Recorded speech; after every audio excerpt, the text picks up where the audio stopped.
अस्सलाम वालेकुम नाजरीन, आप देख रहे हैं INN चैनल। मैं हूं शेख अहमद अली। आज की खास बात में हम देखेंगे कई अहम कौमी और बैनुल अक़वामी खबरें। अफ्रीकी मुल्क सेनेगल में इतवार को दो बसों के बीच टक्कर हो गई। हादसे में 40 लोगों की मौत हो गई। एक पुलिस अफसर ने बताया कि शुरुआती जांच से पता चला है कि एक बस का टायर फट गया था, जिससे वो बेकाबू हो गई और दूसरी बस से टकरा गई। हादसे पर अफसोस जताते हुए सदर मैकी सेल ने 3 दिन के कौमी शोक का ऐलान किया। उन्होंने ट्वीट में कहा कि यह हादसा काफ़ी भयानक था। उन्होंने मरने वालों के अफराद खानदान से हमदर्दी का इजहार किया। एक रिपोर्ट के मुताबिक हादसा इतवार की सुबह कैफरिन शहर के पास पेश आया। इमरजेंसी सर्विसेज के ऑफिसर शेख फाल ने बताया कि 125 लोग हादसे का शिकार हुए। इनमें 87 लोग शदीद रूप से जख्मी हैं। सभी को इलाज के लिए अस्पताल में भर्ती करवाया गया है। मरकजी हुकूमत ने शहरियत तरमीमी कानून यानी सिटीजनशिप अमेंडमेंट एक्ट CAA के तहत उसूल वज़ा के लिए मजीद 6 माह का वक्त तलब किया था, जिसे राज्यसभा की कमेटी ने कबूल कर लिया। लोकसभा कमेटी के फैसले का भी इंतजार है। इतलात के मुताबिक वजारत दाखिला ने कहा था कि शहरियत तरमीमी कानून के कवायद को बनाने के लिए मजीद 6 माह दरकार है। इसके बगैर इसे नाफिज नहीं किया जा सकता। ख्याल रहे कि वजारत दाखिला को मुसलसल 7वीं मरतबा इजाफी वक्त फराहम किया गया। मालूमात के मुताबिक राज्यसभा में मातहत कानून साजी से मुताल्लिक पार्लिमानी कमेटी ने गुज़िश्ता साल 31 दिसंबर तक और लोकसभा में मातहत कानून साजी पर पार्लिमानी कमेटी के जरिए 9 जनवरी 2023 तक CAA के कवायद वज़ा करने के लिए वक्त में तौसी की गई थी। ज़राए ने बताया कि वजारत दाखिला ने 6 माह का मजीद वक्त मांगा है ताकि इस पर अमल दरामद किया जा सके। राज्यसभा कमेटी ने इसे कबूल कर लिया है और 30 जून तक का वक्त दिया है। ख्याल रहे कि नवंबर में एक प्रोग्राम के दौरान मरकजी वज़ीर दाखिला अमित शाह ने कहा था कि कोरोना वबा की वजह से इस एक्ट के निफाज में कुछ ताखीर हुई है। उन्होंने कहा कि CAA मुल्क का कानून है और जो लोग ये ख्वाब देख रहे हैं कि CAA नाफिज नहीं होगा, वो गलत है। इस पर अमल ज़रूर होगा।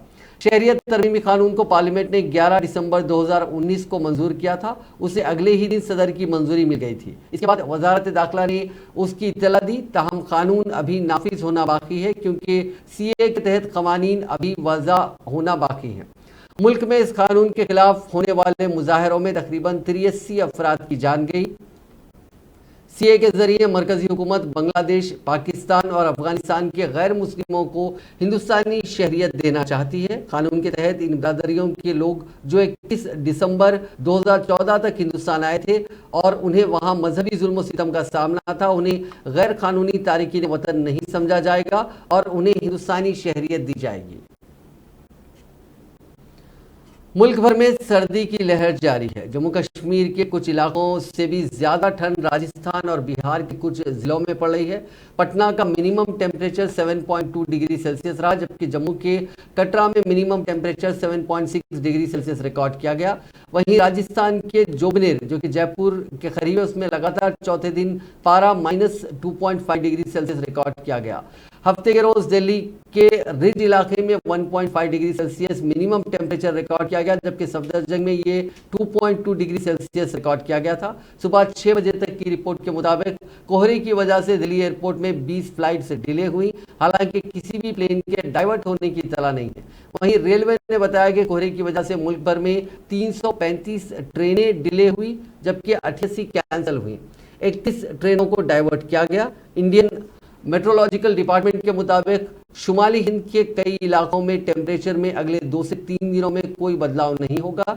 इसके बाद कई जगहों पर टेम्परेचर 2 डिग्री सेल्सियस बढ़ेगा। हालांकि महकमे मौसमियात ने मध्य प्रदेश को लेकर अंदेशा जताया कि अगले 2 दिनों में वहां का टेम्परेचर लगभग 3 डिग्री सेल्सियस तक गिरेगा। कांग्रेस की भारत जोड़ो यात्रा जारी है और फिलहाल ये यात्रा हरियाणा से गुजर रही है। राहुल गांधी ने इतवार के रोज दीगर भारत यात्रियों के साथ वहां के डोडा में त्रावड़ी स्क्वायर से यात्रा का आगाज किया। यात्रा बाहू नामी मकाम पर जाकर रुकी और आराम के बाद दोपहर 3:30 बजे जरबारी से दोबारा शुरू हुई। इस सख्त सर्दी में भी पदयात्रा को लेकर लोगों में जबरदस्त जोशो खरोश देखा जा रहा है और भारत जोड़ो यात्रा में हजारों लोग शामिल हो रहे हैं। इतवार को कड़ाके की सर्दी और घनी धुंध के दरमियान पदयात्रा में शरीक लोगों में जबरदस्त जोशो खरोश देखा गया। हरियाणा के करनाल में भारत जोड़ो यात्रा के दौरान घनी धुंध के दरमियान कांग्रेस के हामियों ने अपनी शर्ट उतार दी और रक्स किया। इसकी एक वीडियो भी सामने आई है। भारत जोड़ो यात्रा में राहुल गांधी को लेकर लोगों में जबरदस्त जोश देखा जा रहा है। मार्च में हर तबके, हर माशरे और हर उम्र के लोग शरीक हैं। लोग राहुल गांधी से मिल रहे हैं और आवाज उठा रहे हैं। कांग्रेस के बड़े लीडर और कारकुन भी बड़ी तादाद में पदयात्रा में हिस्सा ले रहे हैं। हरियाणा में जारी यात्रा के दौरान कांग्रेस लीडर कुमारी शैलजा और दीपेंद्र हुड्डा ने भी राहुल गांधी के साथ सफर किया।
कांग्रेस लीडर राहुल गांधी ने भारत जोड़ो यात्रा को तपस्या बताते हुए कहा कि इस तपस्या के जरिए वो कन्याकुमारी से कश्मीर तक नफरत और खौफ के माहौल को खत्म करके भाईचारे और हम आहंगी को बढ़ाने का काम कर रहे हैं और करोड़ों लोग उनकी यात्रा में शामिल हो रहे हैं। राहुल गांधी ने हरियाणा में कुरुक्षेत्र के करीब सामना में भारत जोड़ो यात्रा के दरमियान इतवार को एक प्रेस कॉन्फ्रेंस खिताब करते हुए कहा कि मुल्क के किसान, मजदूर, छोटे ताजिर सभी तपस्वी हैं, लेकिन उनकी तप को अहमियत नहीं दी जा रही है और शख्सी पूजा की हिमायती निजाम की हुकूमत में उन्हें नजरअंदाज किया जा रहा है। उन्होंने कहा कि भारत जोड़ो यात्रा एक तपस्या है, इसके जरिए मुल्क में डर, खौफ और नफरत को खत्म करने का काम किया जा रहा है।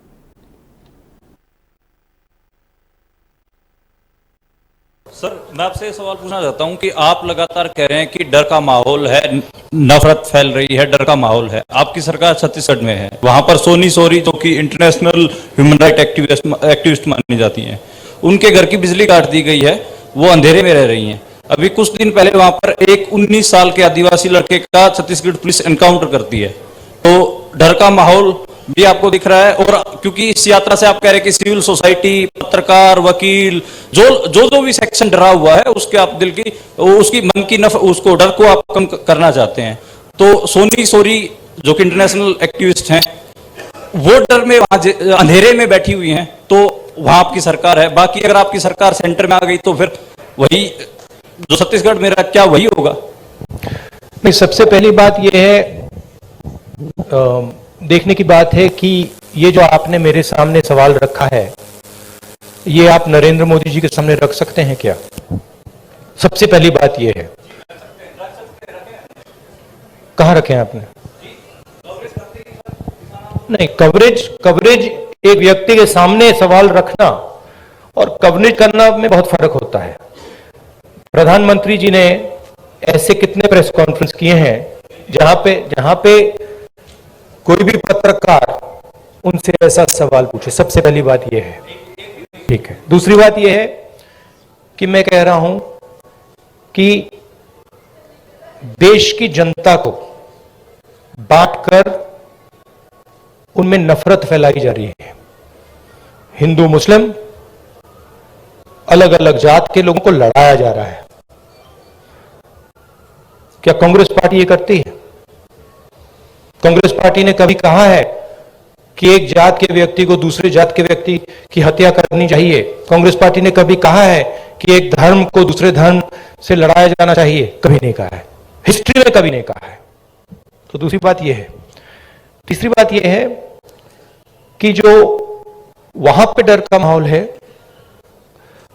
उसके बारे में आपने हमें बताया है, हम जाके उसको देखेंगे और अगर वहां पे हम उसके बारे में बोल सकते हैं मैं बोलूंगा, ठीक है? और अगर वहां पे कुछ गलत हो रहा है तो मैं पर्सनली जाके उसको देख के उसमें मेरी जो राय होगी मैं रखूंगा, ठीक है? मगर मेन बात यह है कि जो देश में आज नफरत फैलाई जा रही है, जो हिंसा की जा रही है, वो छत्तीसगढ़ सरकार एज अ पॉलिसी नहीं कर रही है। वहां पे इश्यूज हैं, वहां पे लैंड एक्विजिशन की इश्यूज हैं और वहां पे टेंशन है, मगर हमारी पॉलिसी वो नहीं है। और यात्रा के बाद मैं आपको बताना चाहता हूं कि मैं पर्सनली वहां जाऊंगा और पर्सनली इस बात को समझने की कोशिश करूंगा। अगर वहां पे कोई कमी है तो उसको मैं सुधारूंगा। सर,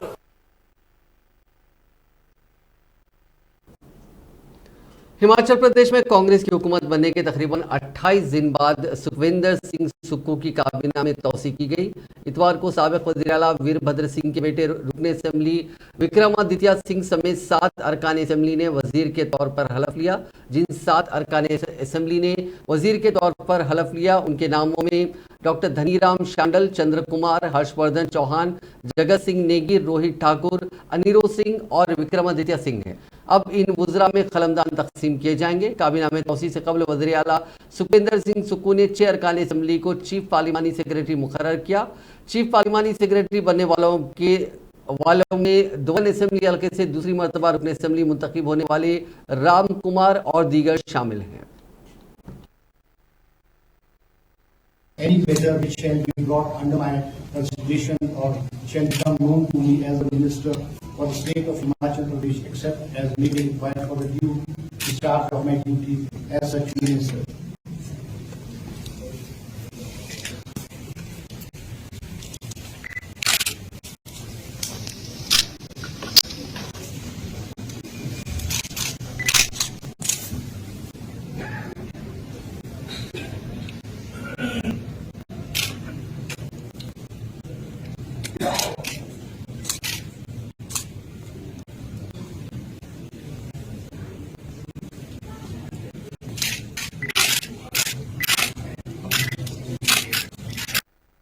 कैबिनेट तो बन गई, कैबिनेट का विस्तार हुआ है। पहले ही हम 2 कैबिनेट तो बन चुकी थी, कैबिनेट का विस्तार हुआ है और कैबिनेट के साथ हमने जो हमारे सक्षम विधायक थे उनको भी हमने कार्य दिया है।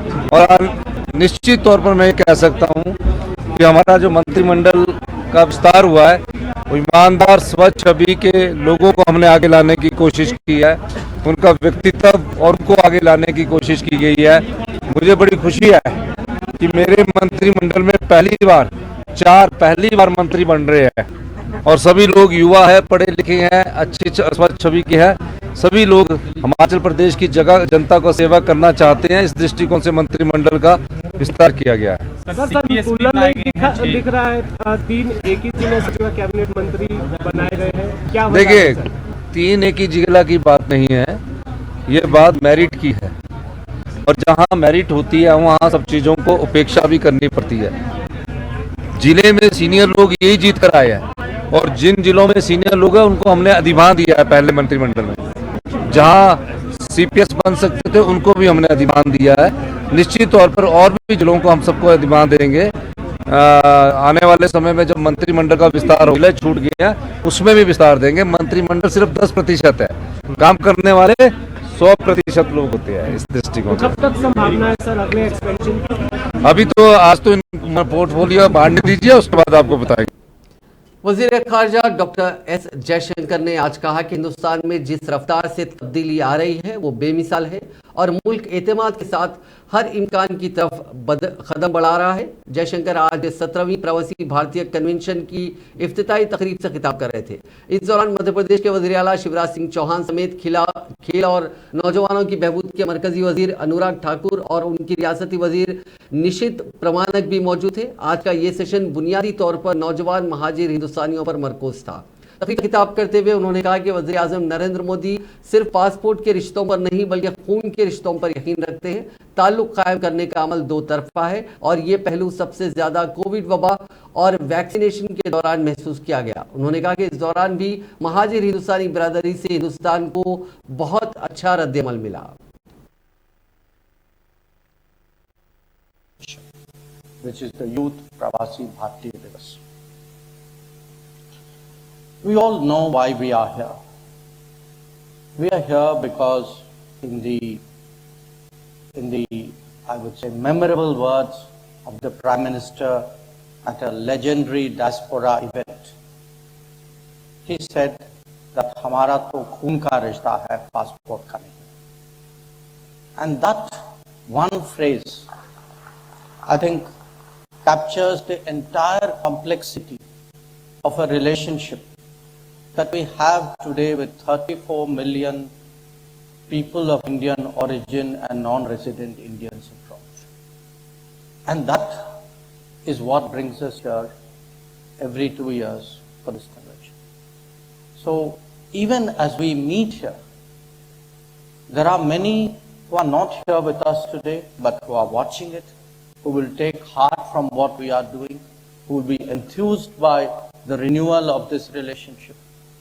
And so that is a larger emotion which will definitely be in all our minds over the next 3 days. We are also gathered here as India marks 75 years of independence and prepares for the next 25 years ahead.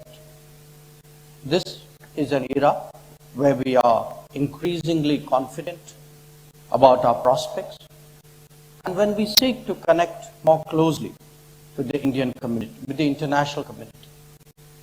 And that is why I'm particularly glad to see that the guest of honor today is from our Quad partner, our Indo-Pacific partner, Australia. Today's session is devoted to assessing the progress in connecting with the diaspora, and obviously with a special focus on the role and contribution of the youth. Now, the concept and theme of Youth Pravasi Divas is rooted in the Vasudhaiva Kutumbakam, a phrase which embodies the essence of peaceful coexistence where the whole world is one family. Friends, today India's rising global role and presidency of G20 revolves around this very theme of one earth, one family, one future under the able leadership of Prime Minister Narendra Modi ji. Let me pause here and ask you if you have noticed Prime Minister Modi ji's previous address to the diaspora begin with the phrase, Mere pyare Deshvasiyo. Do you know why? It is so that you are all reminded that no matter where you are in the world, India loves you, respects you, and is proud of your achievement.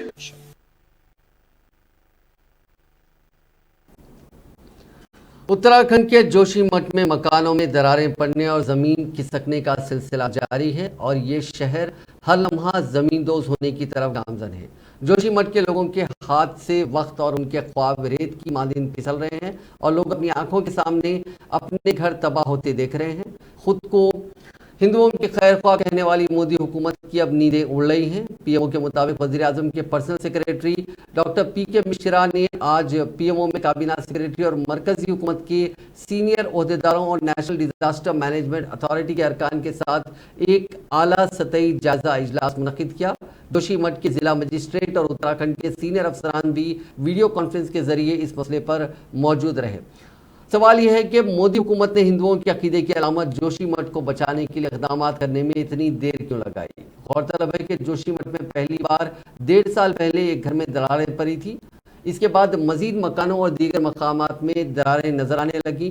गुज़िश्ता चंद हफ्तों में दरारें बढ़ने का अमल मुसलसिल उसमें इजाफा हुआ। जोशीमठ में तकरीबन 1.5 साल कबल जिस घर में पहली बार दरार पड़ी थी, उसके मालिक का कहना है कि जब दरारें नमूदार हुई तो उन्होंने इंतजामिया को इस सिलसिले में आगाह किया था, लेकिन इंतजामिया ने यह कहकर उस पर कान नहीं धरे कि उसके घर की बुनियाद कमजोर है। यही नहीं, जब हालात खराब हुए और मालिक मकान ने इंतजामिया से मुआवजे का मुतालबा किया तो कहा गया कि मकान गिरने के बाद ही मुआवजा दिया जाएगा। इससे अंदाजा लगाया जा सकता है कि इंतजामिया किस हद तक गाफिल रही। वक्त गुजरने के साथ साथ जोशीमठ में 500 से ज्यादा घरों में दरारें पड़ गई और ये दरारें मुसलसिल चौड़ी हो रही हैं।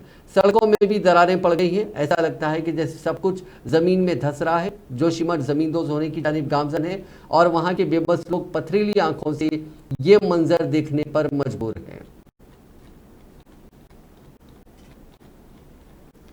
लखनऊ में समाजवादी पार्टी का ट्विटर अकाउंट हैंडल करने वाले मनीष जगन अग्रवाल को गिरफ्तार कर लिया गया। लखनऊ के हजरतगंज पुलिस स्टेशन ने मनीष जगन अग्रवाल को समाजवादी पार्टी के ट्विटर हैंडल पर किए गए नाजेबा रिमार्क्स के खिलाफ दर्ज केस के सिलसिले में गिरफ्तार किया। सीतापुर के रिहायशी मनीष की गिरफ्तारी के बाद अखिलेश यादव पुलिस हेडक्वार्टर्स पहुंचे। ख्याल रहे कि 6 जनवरी को लखनऊ में बीजेपी युवा मोर्चा की social media incharge doctor Richa Rajput ने समाजवादी पार्टी मीडिया सेल के ट्विटर हैंडल के खिलाफ असमतदरी और जान से मार देने की धमकियों का मुकदमा दर्ज कराया था। इसके साथ ही ऋचा राजपूत ने कहा था कि अगर उनके साथ कोई वारदात होती है तो इसके जिम्मेदार साबिक वज़ीर आला अखिलेश यादव होंगे। इससे कबल बीजेपी के तर्जुमान राकेश त्रिपाठी ने भी एसपी के कौमी सदर अखिलेश यादव और रियासती सदर नरेश उत्तम पटेल के खिलाफ अदालत में शिकायत दर्ज कराई, जिसमें उन्होंने इल्जाम लगाया कि समाजवादी पार्टी की ऑफिशियल ट्विटर हैंडल से मुसलसिल धमकियां दी जा रही हैं और खानदान और दीगर लोगों के बारे में गालियां दी जा रही हैं। एक खातून सहाफी के साथ 2 सहाफियों ने भी लखनऊ के मुख्तलिफ मुकामात पर एसपी मीडिया सेल के खिलाफ अपनी शिकायत दर्ज कराई थी। एमसीडी के ऐवान में जुमे को मेयर के इंतखाब के दौरान हंगामा आराई के बाद दिल्ली के लेफ्टिनेंट गवर्नर को यह फैसला करना है कि दिल्ली एमसीडी के मेयर, डिप्टी मेयर और स्टैंडिंग कमेटी के अरकान का इलेक्शन कब होगा, लेकिन लेफ्टिनेंट गवर्नर ने अभी तक कोई तारीख तय नहीं की। सत्या शर्मा फिलहाल एमसीडी की प्रिसाइडिंग ऑफिसर रही थी और उस वक्त तक वो अश्विनी कुमार भी स्पेशल ऑफिसर के ओहदे पर काम करते रहेंगे। ख्याल है कि दिल्ली म्युनिसिपल कॉर्पोरेशन के मेयर के ओहदे के लिए बीजेपी और आम आदमी पार्टी के दरमियान जंग जारी है। एमसीडी मेयर का इंतखाब 6 जनवरी को होना था। आम आदमी पार्टी का इल्जाम है कि पहले तो एलजी ने गैर आईनी तरीके से प्रिसाइडिंग ऑफिसर की तकर्री की और उसके बाद ऐवान की कार्रवाई शुरू होते ही सबसे पहले नामजद अरकान को हलफ दिलवाना शुरू कर दिया। आम आदमी पार्टी ने एलजी के खिलाफ एहतजाज भी किया था। वहीं दूसरी तरफ बीजेपी का इल्जाम है कि आम आदमी पार्टी के काउंसलर्स ने ऐवान में गुंडागर्दी की। बीजेपी कायदीन ने भी आम आदमी पार्टी के खिलाफ राजघाट पर एहतजाज किया था। इन इंतखाबात से दूर रहने का फैसला करने वाली कांग्रेस पार्टी ने आम आदमी पार्टी और बीजेपी दोनों पर हमला बोला। कांग्रेस का कहना है कि जब दिल्ली वालों ने एमसीडी का इख्तियार आम आदमी पार्टी के हवाले कर दिया तो अपने मेयर के इंतखाब में इतना खौफ क्यों महसूस हो रहा है। एयर इंडिया ने न्यूयॉर्क से नई दिल्ली आने वाली अपनी बैनुल अक़वामी परवाज में नशे में धुत मुसाफिर के एक साथी खातून मुसाफिर पर पेशाब करने का मामला पेश आने के बाद कैबिन क्रू के 4 अरकान और पायलट को शो कॉज नोटिस जारी किया और मामले की जांच मुकम्मल होने तक उन्हें रोस्टर से हटा दिया गया। एयरलाइन तैयारे में शराब पेश करने से मुतालिक अपनी पॉलिसी पर भी नजरसानी कर रहा है। ख्याल रहे कि इस शर्मनाक हरकत को अंजाम देने के 6 हफ्तों बाद मुलजिम मुसाफिर शंकर मिश्रा को गुज़िश्ता रोज बेंगलुरु से गिरफ्तार कर लिया गया था। उसके बाद उसे दिल्ली लाया गया और पटियाला हाउस कोर्ट में पेश किया गया, जहां से उसे 14 रोजा अदालती तहवील में भेजा गया। ताहम अदालत ने पुलिस की मुलजिम को रिमांड में लेने की दरखास्त को नामंजूर कर दिया। एयर इंडिया के चीफ एग्जीक्यूटिव ऑफिसर और मैनेजिंग डायरेक्टर कैम्बल विल्सन ने हफ्ते के रोज एक बयान में कहा कि एयर इंडिया इस तरह के दौरान परवास पेश आने वाले वाकयात पर इंतहाई फिक्रमंद है, जहां हमारे हवाई जहाज के साथी मुसाफिरों की काबिल मजम्मत हरकतों से सारिफीन को खतरा लाहक होता है। विल्सन ने बयान में कहा था कि हमें ऐसे तजुर्बात पर अफसोस और रंज है। एयर इंडिया ये तस्लीम करती है कि वही मामलात को फिजाई और ज़मीनी सतह पर बेहतर तरीके से संभाल सकती है और इस तरह के वाकयात के खिलाफ कार्रवाई करने के लिए पुरअज़्म है। 2 बैरूनी पैसेंजर्स को गोवा से मुंबई जाने वाली गो फर्स्ट की फ्लाइट से उतार दिया गया। दोनों ने क्रू मेंबर्स पर भद्दे कमेंट्स किए थे। गो फर्स्ट के तर्जुमान ने इतवार के रोज कहा कि यह वाकया 6 जनवरी की फ्लाइट G8372 में पेश आया था। दोनों पैसेंजर्स ने फ्लाइट सेफ्टी रूल्स तोड़े और फ्लाइट में दूसरे मुसाफिरीन को भी परेशान किया था। इस वाक़े के बाद पायलट इन कमांड ने दोनों बैरूनी पैसेंजर्स को फौरी प्लेन से उतारने का फैसला किया। दोनों मुसाफिरीन को एयरपोर्ट सिक्योरिटी के हवाले कर दिया गया। मामले में आगे की कार्रवाई के लिए एविएशन कंट्रोलर डीजीसीए को इस वाक़े की जानकारी दी गई। हाल ही में एयर इंडिया के प्लेन में खातून पर पेशाब करने का मामला सामने आया था। इसे देखते हुए डीजीसीए ने सभी एयरलाइंस के ऑपरेशन हेड्स को क़वानीन नहीं मान रहे पैसेंजर्स को संभालने और जिम्मेदारियों के सिलसिले में एक एडवाइजरी जारी की थी। एडवाइजरी में डीजीसीए ने कहा था कि ये देखा गया है कि पोस्ट होल्डर्स, पायलट और कैबिन क्रू मेंबर्स प्लेन में पैसेंजर्स के गलत बर्ताव पर मुनासिब कार्रवाई करने में नाकाम रहे। ऐसे वाक़यात पर एयरलाइंस की जानिब से कार्रवाई ना करने, गलत कार्रवाई करने या बिना कार्रवाई के छोड़ देने से सोसाइटी में हवाई सफ़र की इमेज मुतासिर होगी। वेस्ट बंगाल के आसनसोल में नाजायज तरीके से कोल माइनिंग के दौरान 25 मजदूरों के फंसने का अंदेशा जताया जा रहा है। यहां माइन एक धंस गई है, सभी झारखंड के लोग बताए जा रहे हैं। इतला मिलने पर पुलिस और सीआईएसएफ मौके पर पहुंची। मकामी लोगों का कहना है कि नाजायज तरीके से माइनिंग से कोयला निकालने की वजह से यह हादसा पेश आया। दिल्ली में 16 साल की लड़की ने एक खातून को गोली मार दी। गोली लगने से खातून बुरी तरह जख्मी हो गई। रिपोर्ट्स के मुताबिक खातून के नाबालिग बेटे ने लड़की के साथ 2021 में रेप किया था। इसी के चलते उसने उस खातून को गोली मार दी। पुलिस ने बताया कि ये वाकया दिल्ली के भजनपुरा इलाके में हफ्ते की शाम करीब 5 बजे पेश आया। 50 साल की खातून किराने की दुकान चलाती है। लड़की उनकी दुकान पर आई और उन पर गोली चला दी। इस वाकये की जानकारी मिलते ही लड़की को गिरफ्तार कर लिया गया। जख्मी खातून को अस्पताल में भर्ती कराया गया, जहां उनका इलाज जारी है। खातून के बेटे ने 2021 में लड़की के साथ रेप किया था। मुतासिरा ने उस वक्त नाबालिग लड़के के खिलाफ एफआईआर भी दर्ज की थी। पुलिस ने मुबैना तौर पर नाबालिग लड़के के खिलाफ आईपीसी और पॉक्सो एक्ट के सेक्शंस के तहत मामला दर्ज किया था। हिमाचल में 3 बड़े अजगर मिले हैं जो एक साथ सड़क पर रेंग रहे थे। एक की लंबाई 13 फीट, दूसरे की 7 और तीसरे की करीब 9 फीट है। हालांकि तीनों को पकड़कर जंगल में छोड़ दिया गया, लेकिन हमीरपुर के सुजानपुर से 10 किलोमीटर दूर कांगड़ा जिले की सरहद में गांव गंदड़ में तीनों अजगरों को इस तरह सड़क पर देखकर लोग दहशत में आ गए। लोगों ने स्नेक सेवर के नाम से मशहूर आलमपुर के रहने वाले माथुर धीमान को बुलाया। माथुर धीमान भी बिना वक्त गंवाए डिप्टी रेंजर मंजीत सिंह राणा के साथ उस जगह पर पहुंचे तो एक जगह पर ये तीनों सांप दिखाई दिए, लेकिन लोगों को देखकर तीनों एक बिल में घुस गए थे। इसके बाद तीनों को पकड़ने की कोशिश शुरू हुई। माथुर धीमान ने अपने साथियों की मदद से तीनों रॉक पाइथन को जैसे जैसे बिल से बाहर निकाल कर पकड़ा, उन्हें रेस्क्यू करके आबादी से दूर जंगल में छोड़ दिया। अब बात क्रिकेट की। इंडिया ने श्रीलंका के खिलाफ राजकोट में तीसरे टी20 मैच 91 रन से जीतकर सीरीज 2-1 से अपने नाम कर ली है। साल की पहली टी20 सीरीज के आखिरी मैच में 10 बड़े रिकॉर्ड्स बने। इनमें श्रीलंका के कप्तान दसुन शनाका का इंडिया के खिलाफ सबसे ज्यादा छक्के मारने वाला खिलाड़ी बनना, युजवेंद्र चहल का इंडिया के लिए टॉप विकेट टेकर बनना और सूर्य कुमार यादव का 6 महीने के अंदर तीसरा टी20 सेंचुरी बनाना शामिल है।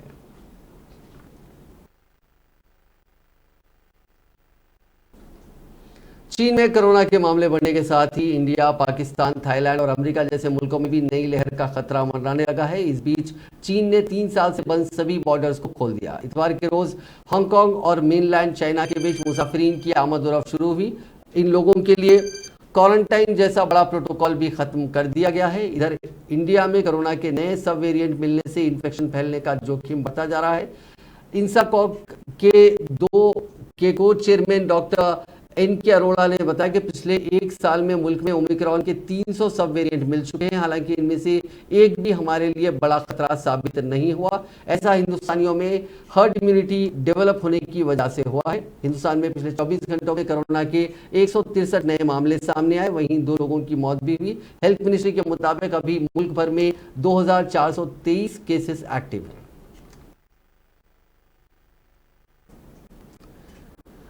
नाजरीन, आज की खास बात में बस इतना ही। आपसे कल मुलाकात होगी नई खबरों के साथ। आप देखते रहिए INN चैनल।